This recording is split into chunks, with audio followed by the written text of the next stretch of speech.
आज की वीडियो में कक्षा 10वीं की हिंदी चैप्टर नंबर 5 जो हिंदी के वर्णिका भाग 2 का है।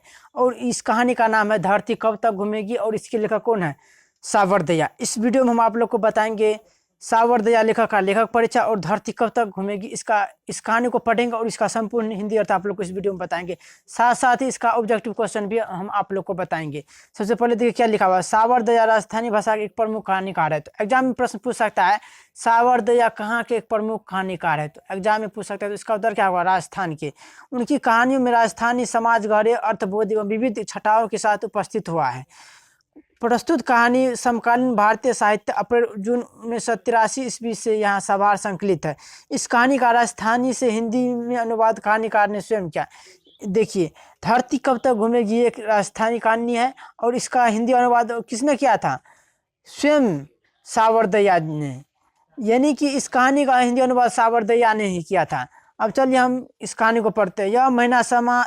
यह महीना समाप्त होने में 2-4 दिन और बाकी है। सीता ने सोचा और निश्वास छोड़ी। कुछ याद आते ही उनका मन भर आई आंखें पोंछकर उसने आकाश की ओर देखा। कौन? सीता। फिर जमीन खुरचने लगी। उसे महसूस हुआ कि पृथ्वी और आकाश के बीच घुटन भरी हुई है। सीता को महसूस हो रही है पृथ्वी और आकाश के बीच घुटन भरी हुई है।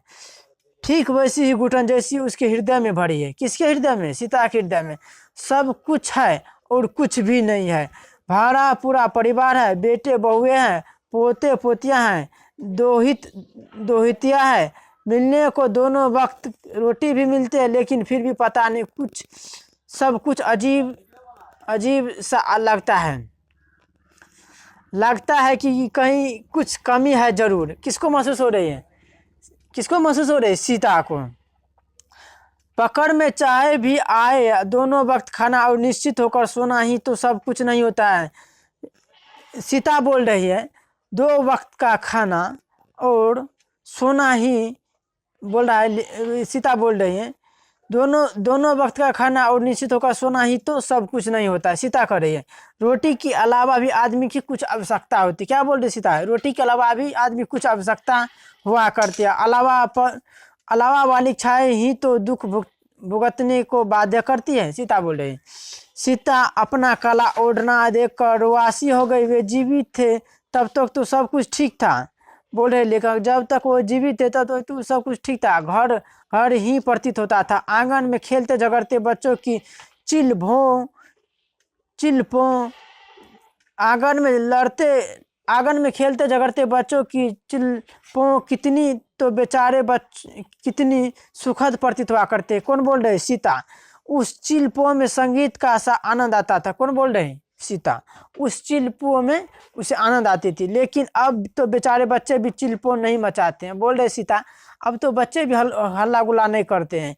यदि कभी मचाते भी तो उनका रिकॉर्ड बजने लगता है कि कितनी दफा समझाया कि यहाँ मत खेला कर। गालियाँ सीखने के अलावा क्या है? कौन बोल रही? सीता। किसी को बोलने का शूर तो है ही नहीं, चाहे जैसे बोलते हैं नाश पीटे। और आगे देखिए, सीता सोचती कि इस घर को क्या हो गया है। बच्चे यदि घर के आंगन में नहीं खेलेंगे तो कौन से पड़ोसियों के आंगन में खेलेंगे? बोल रही सीता बच्चे खुद अपने आंगन में नहीं खेलेंगे तो दूसरे पड़ोसियों के आंगन में काहे के लिए खेलेंगे?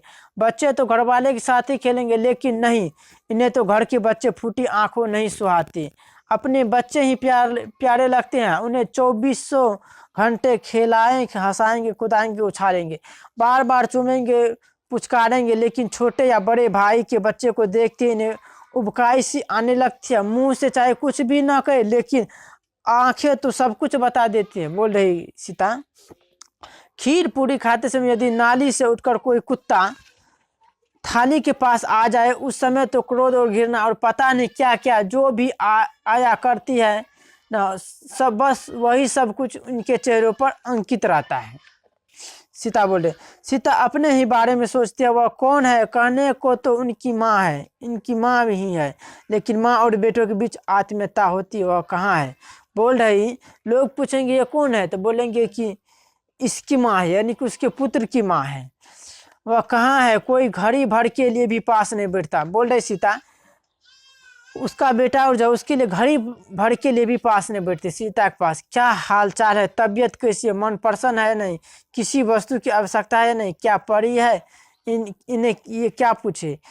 सीता बोल रही कि उसका बेटा और ये भी नहीं पूछते क्या हाल चाल है, तबीयत कैसी है, मन प्रसन्न है या नहीं है, किसी वस्तु की आवश्यकता है। ये सीता को उसकी पुत्र और ने पूछ रही है। दोनों वक्त खाना खिलाते हैं यह कम है क्या, लेकिन यह दोनों वक्त रोटी खिलाना भी खुशी खुशी कहाँ, गले या परा फर्ज है यह तो, अन्यथा उन तीनों में से इतना कमजोर कौन है जो मुझे अपने पास नहीं रख सकता, मेरा खर्च उठा नहीं सकता, चाहे ही क्या मुझे। रोटी ये खाते हैं, रोटी मैं भी खाती हूँ, 5-7 व्यक्तियों के खाने के पीछे एक व्यक्ति का खाना तो ऐसे ही निकल जाता है। नित्य नए पकवान मुँह वह बात तो है नहीं, वे रूखी खाए जो मैं कौन सी चुपड़ी हुई चाहती हूँ, लेकिन अभी तो ये चुपड़ी खाए और मुझे रूखी डाले तब भी तो कुछ बोल नहीं सकती। बोलते ही तानों की बौछार तैयार है। बोल रही कुछो बात बोले सीता तो उसको यानी कि उसको फिर बोल पड़ती है, ताने पड़ने लगती है। हाँ हाँ, हम तो भेदभाव रखते हैं, हमें तो चिकनी चुपड़ी पोसती नहीं है, गरीब आदमी है, मुश्किल से अपनी गुजार करते हैं, लेकिन अब तो आपको 56 भोग खिला सके उनके पास चले जाओ। देखिए कितने दिन रोटी खिलाते हैं, वे अमीर है तो अपने घर होंगे, उनकी अमीरी हमारे किस काम आने वाले, हमारे तो हमारी भूख ही काम आएगी। सीता बोल रहे हैं। सीता याद करती कि वह दिन कितना बुरा था जब बड़े लड़के क्लास ने सुबह चाय पीते समय नरेन और बिज्जू को बुलाकर कहा कि माँ को रखने का ठेका सिर्फ उसी ने तो नहीं ले रखा है। बोल रही सीता वह दिन कितना बुरा था जब बड़े लड़के कैलाश ने सुबह चाय पीते समय नारायण और बिज्जू अपने दोनों भाइयों को बुलाकर कहा कि माँ को रखने का ठेका सिर्फ कैलाश का नहीं है, यानी कि मेरा नहीं है, उसी ने तो नहीं ले रखा है। बोल रहा है कि हम ही तो नहीं ले रखे हैं, तुम लोगों को भी तो कोई फर्ज होगा। कौन बोल रहा है? कैलाश। तुमने कौन सा घर से हिस्सा नहीं लिया, तुम कौन से माँ के बेटे नहीं हो। उसकी बात सुनकर नरेंद्र बोला आप जैसा कहेंगे वैसा ही कर लेंगे, मैं क्या कहूँ, तुम्हें कौन सा दिखाई नहीं देता। कैलाश के भीतर क्रोध का बवंडर उठ रहा था। किसके अंदर क्रोध का बवंडर उठ रहा था? कैलाश के अंदर। बिज्जू चुप रहा, वो हमेशा चुप रहता है, बस सिर्फ देखता रहता है कि कौन क्या करता रहता है। कौन? बिज्जू चुप रहा, वह हमेशा चुप रहता था। कौन? बिज्जू।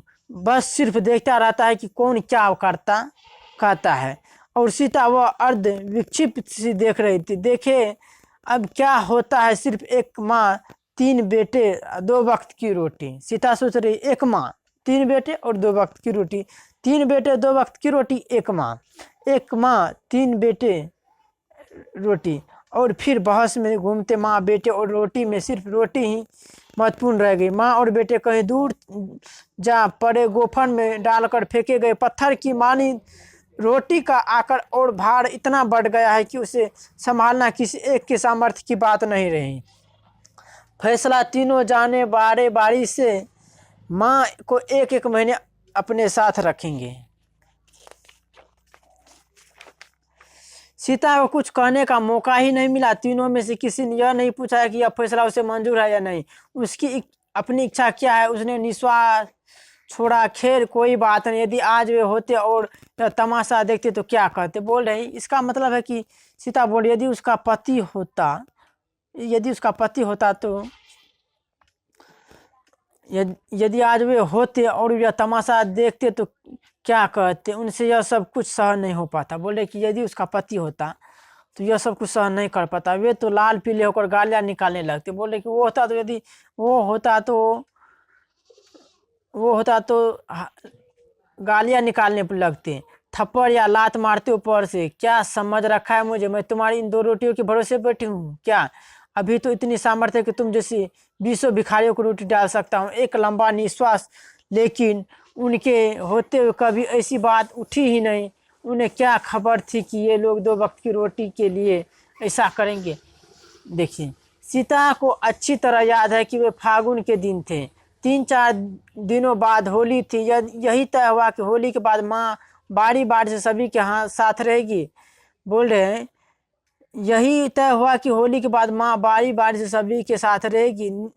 नाहर सिंह जी वाले दिन खाना खाते हुए उसे लगा कि लाभ से बिल्कुल फीकी है और निकलने समय लगता है कि कोर गले में अटक रहा है। होली वाले दिन भी वह अनमनी और उदास थी।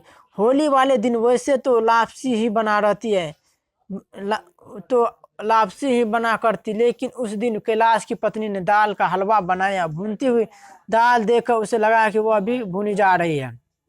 आगे देखिए क्या बोले।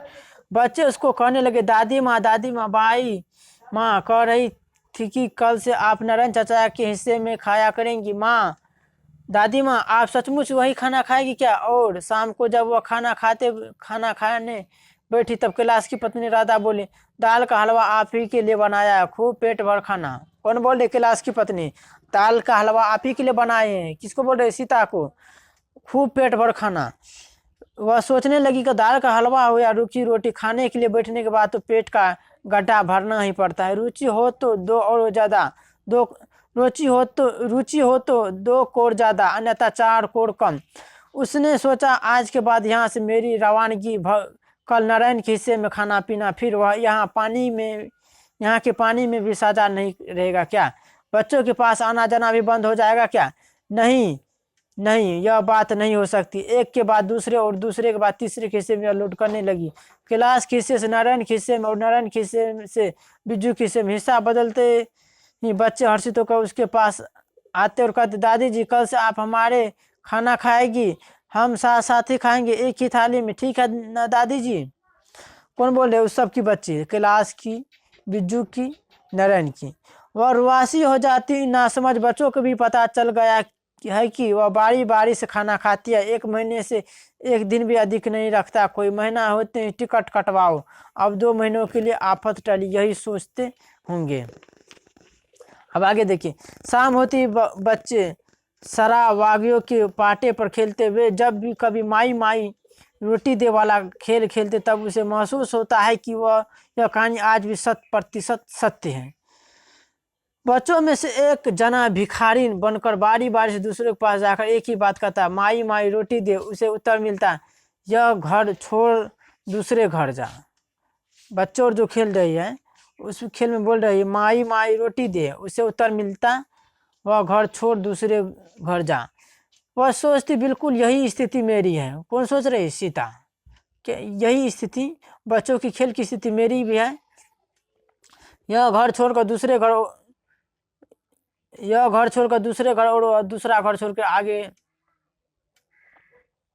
वह सोचती बिल्कुल यही स्थिति मेरी है, मैं भी इस भिखारी जैसी हूँ। महीना होते ही बेटे कह देता है माँ यह घर छोड़ दूसरे घर जा, और मैं रवाना हो जाती हूँ आगे वाले घर के लिए। वहाँ भी महीना पूरा होते ही वही आदेश सुनाई देता है, यह घर छोड़ दूसरे घर जा।